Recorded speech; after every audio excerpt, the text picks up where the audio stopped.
তখন ফাল্গুন মাস, গাছে গাছে কত রং, কত শোভা, কত পাখির কলতান। নদীতে কি অপরূপ ছায়াময় ঢেউ, দূর পথে কি মায়াবী আলো, বাতাসে কি সুগন্ধ।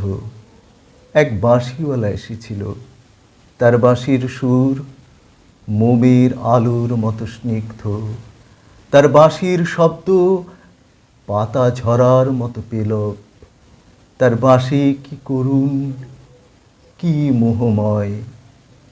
সে এসেছিল, জানলার পর্দা উড়ল হাওয়ায়, দুয়ারে আগল গেল খুলে, বাগানের গাছের পাতার ডালে ছড়িয়ে পড়ল প্রজাপতির মতো রঙিন গান।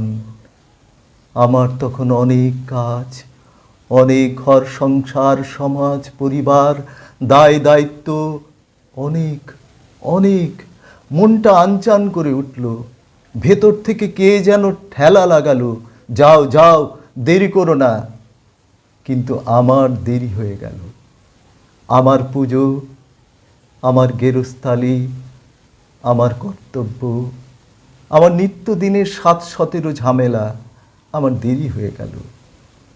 যখন সব সেরে সব চুকিয়ে ছুটে গেলাম বাইরে, বড় দরজাটারও বাইরে, রাগা ধুলোয় বিষণ্ণ পথে তখন বাঁশিটি পড়েছিল ভাগা, সুরহীন, স্তব্ধ।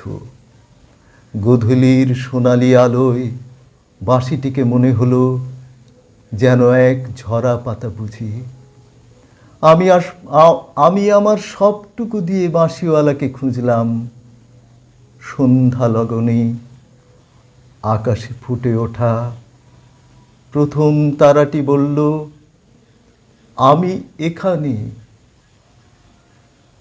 আমি এখানে।